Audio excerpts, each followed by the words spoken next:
So in today's video, we're going to do something a little bit different. We usually talk about camera gear and photography and all that, but I'm here in Walt Disney World with my family. This is my wife Nancy, who did another video with me. I'll put a link to it here. We're going to be talking about the Fort Wilderness Campground. We have a lot of followers on our Instagram and Disney Facebook page that are interested in the different resorts and things like that. So we're going to do a review of the campground. All right, so stick around.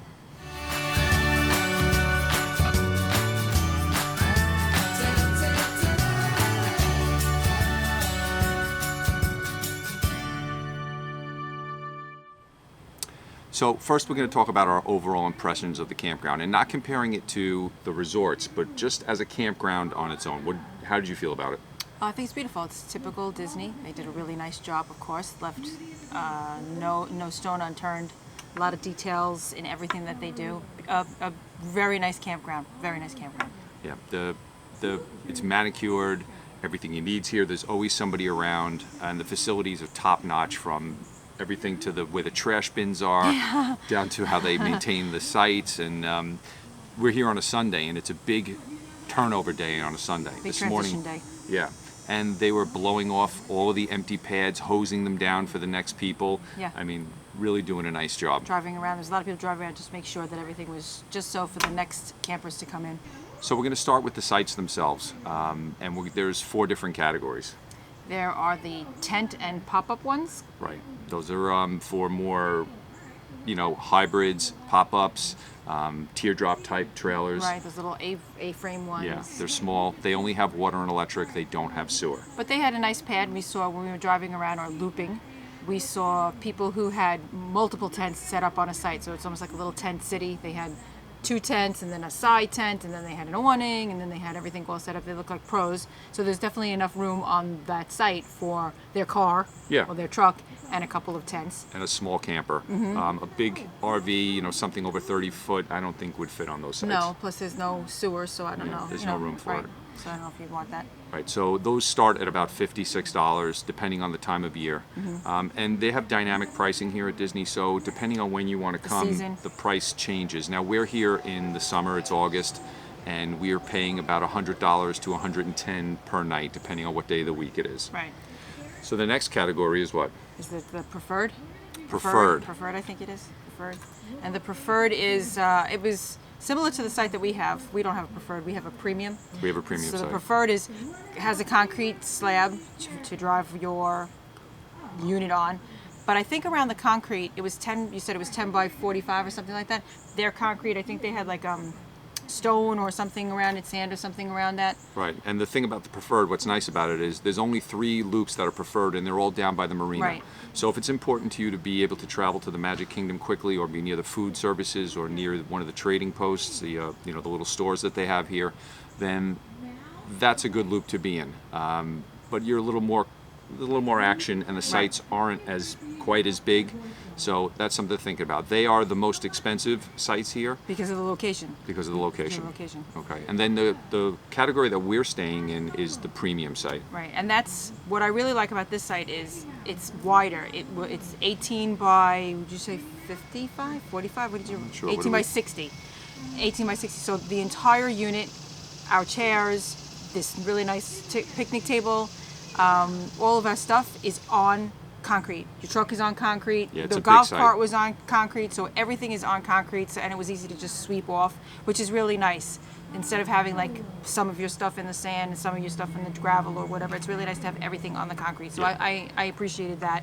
Yeah, and if you have a unit, or if your RV, your motorhome, whatever you're traveling with, has campsite slides, these are nice because some of the smaller sites, like the standard sites and the preferred sites, when you open up both sides of your trailer, you're kind of pushing everything off into the dirt or the surrounding stuff. You don't have enough room on the concrete for your chairs and things like that. So it's more premium like a walkway, sites, not really like a patio. Like we have a patio here. Right. We come out and we have the chairs there, and then we have the table, and we're able to put the golf cart there. So we had like a nice landing here. With the other sites where we were driving around, it seemed like it was more like a little walkway. Yeah. They didn't have a lot of space. Like the concrete is just for the RV, and then you would set up your seats and everything behind it on what would be like a crushed gravel or like a sandy type of material. Or if the concrete went back there, but you would it was narrow. I thought it was kind of narrow. The fourth site is just the standard RV site, which is water, sewer, and electric.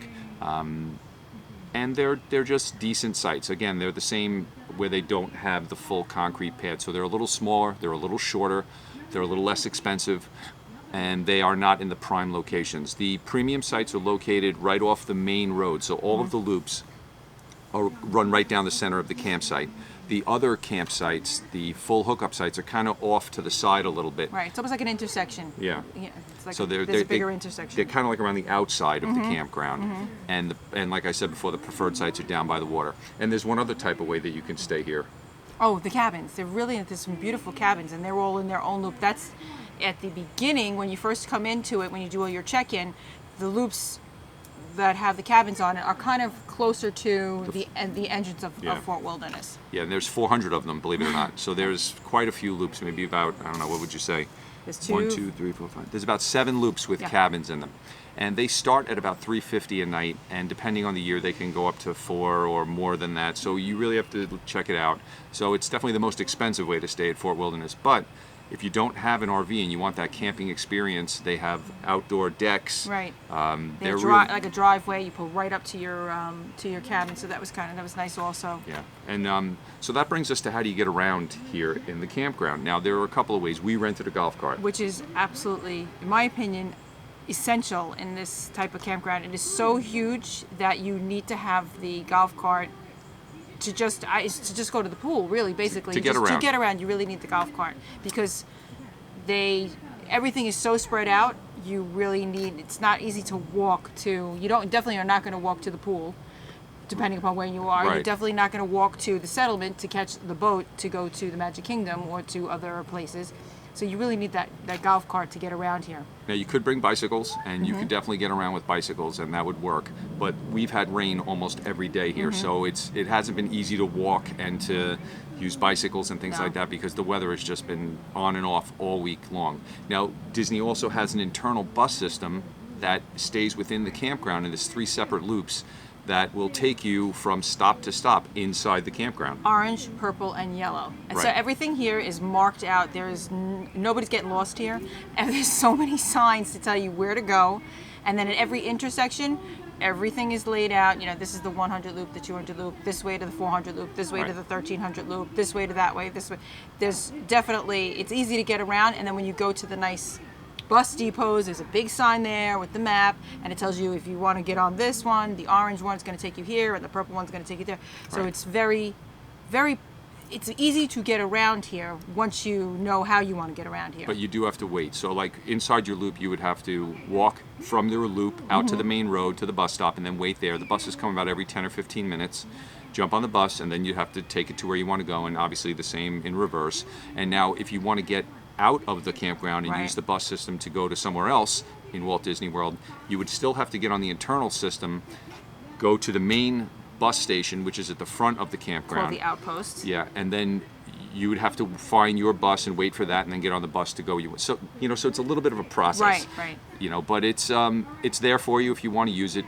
We have our, I don't know if you can see it behind me, but our truck is right behind us, and that's what I love about this. When you're at the hotels, you have to walk out to the parking lot or go to a bus depot. We walk out our camper, and And our we have truck to- is right, right here. right. We jump in it and we go, and that's something that I really like Right. about having the car right here with us. Right. Well, we used the boats to go over to the Magic Kingdom. Right. We've used the boat to go over to the Wilderness Lodge. Yep. We used the golf cart to get to the boat launch. We Right. used the golf cart to go up to the outpost. So it's combination. It's actually and we used the car this morning to go to the Polynesian to go out for breakfast. Right. So it's a combination of different ways of getting around. But you can definitely use their transportation. It's just going to take you a little longer, and you should allot for that.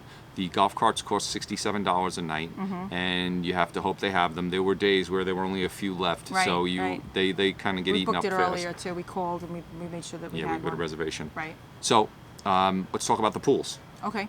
and the recreation. You can go horseback riding here. Right. You can rent a kayak or a canoe. Right. You can go fishing at the pond that's pond over there. by the meadow pool. There's archery. Right.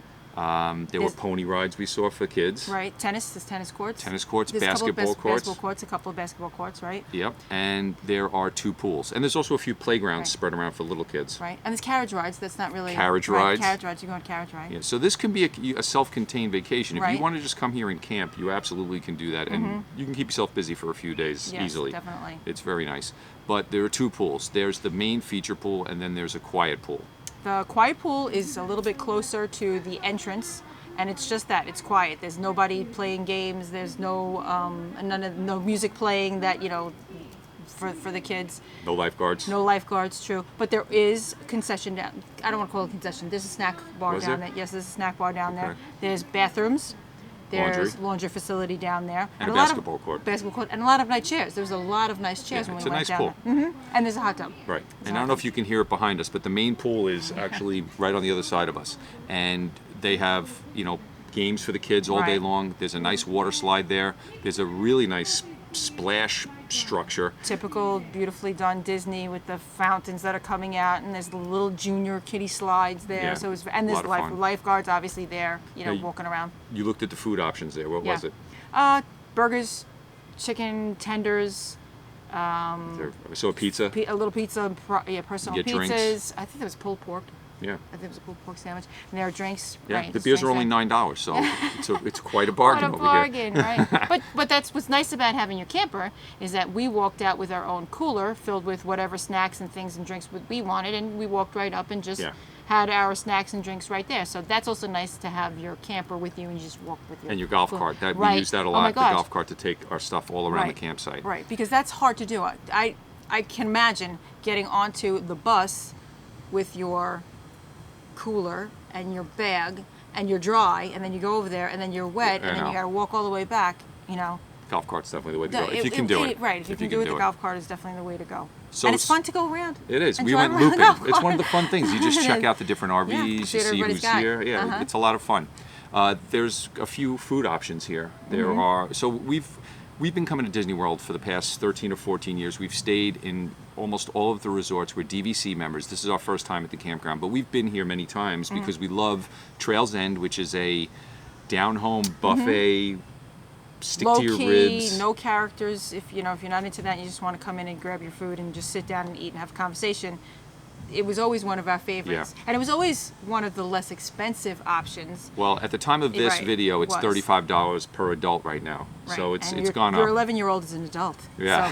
So And then right next door to that, and I think they share the same food in the same kitchen, is the Hoop-de-Doo Review, which we've seen this show a few times also. and that's a lot of fun too. What would you call that?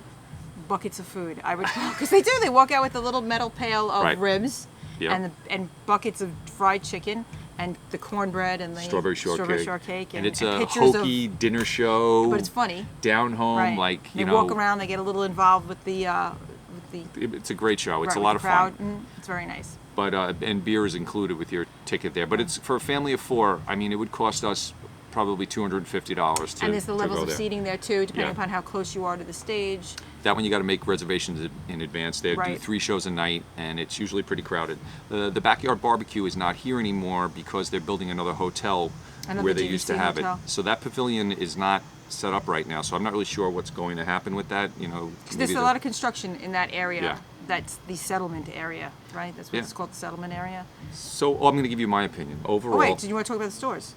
Oh, okay. Go Right, ahead. so let's talk about the stores. So there are 2 stores. One at the settlement, that's where the boat launch, the Hoop-de-Doo Review, Trails End, all of that stuff is. That's at one end of the campground. Typical souvenirs and very expensive food. Right. There's typical stuff in there. And then there's the other one, the settlement trading post. Well, the Settlement Trading Post is the Oh, one right. down by the boat Right. launch, and they have, like what Nancy said, all that stuff. Plus, they have some RV parts and things like that if you need it. Right. And then they have almost an identical store right in the middle of the campground next to the main pool, and that's called the Meadows Trading Right. Post. And it's if you run out of milk or eggs or bread and you want to get a T-shirt with Mickey Mouse on it, or Sticker, you, magnet. yeah, all that kind of stuff. Right. So they have all of that there. There's cable hookup here. We couldn't get ours to work right. I don't know if Right. it's the RV or their system. But we didn't come with Yeah. your cable, so they had one in the store for you to Yeah, they do borrow have things that you or can rent. borrow, which was nice. Right. So one of the things that's great about this resort is that you have direct access to one of the theme parks, and it happens to be the Magic Kingdom. So at the boat launch, you just get on one of the boats and it takes you straight to the Magic Kingdom. And at the end of the night, that's a very nice way to come back and forth. You have to take the buses to the other parks, but you know, we really love it's a nice way to travel around on the water. The boats are nice. It's a pretty efficient service. Very relaxing. Yeah. It's nice to, at the end of the night, to kind of just take the boat ride back to the campground. We've always liked doing that, even when we stayed at the Polynesian, Definitely. or we stayed at the boat's a very, very nice way to get around here. Yeah, and you can also rent boats.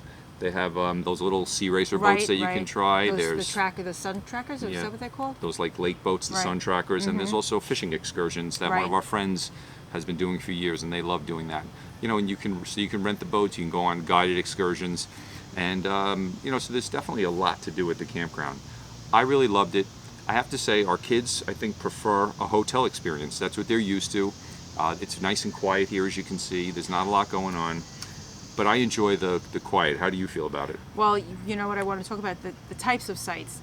I prefer like a beach camping when we're going to do something like that. This is very woodsy. Well, it is. It's shaded. Right. And when we were looping around looking at the different loops, we noticed that I like the less canopy of the trees over our camper. I like it when it's a little bit more open. I feel like the circulation, the air is moving through it a little bit better. It's definitely hot. Right, and I also feel like less things are falling on your concrete, less things are falling on your RV, and I just like it when it's a little bit brighter and a little bit more open.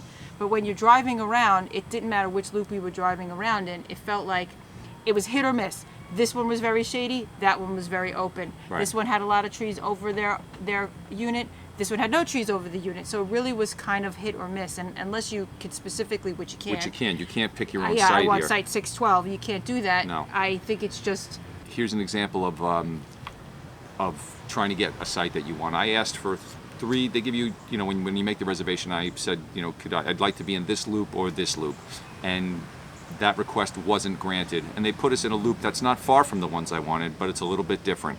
So if you know the site you want, I think you can ask for it. I don't think there's any guarantees. There's a lot of people coming and going in here every day.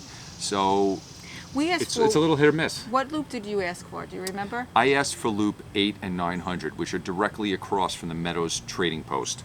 And we're in looking at loop, the map right now, right? And we're in loop 1300. And you know, sometimes when you check in and you ask for you have requests, and then you look and you say something like, "Oh, we wanted to be not on the ground floor," and then they go into a room and come back and I think if you pushed it, you might be able to get. We probably said, "Oh, we didn't know any better. We It's didn't know our any first better." time. So we said, "Oh, we requested whatever 600, 800." I bet you if there was something available, because when we first came in and we did loop around, there were sites that There were plenty of sites open. There were plenty of sites. So it's almost like a hotel room. If you request to be on the 5th floor, they put you on the 4th floor. I think, and if you ask if there's something available, maybe they will try to accommodate you. It's could be. Disney. They try to accommodate everybody. Yes, they want their customers happy. Yes, they do. So I think it's almost like the same thing, Yeah. All right. So I'm going to put a video here. This is a video I did with Nancy about being married to a photographer, and you might find it interesting if anyone in your family is a shutterbug and how to deal with that. And then this other video is of me and Eric discussing the DVC. If you have any interest in that, and we go through the entire thing. We've both been DVC members for a long time, so we have a lot of opinions on that. Okay. See you in the next one.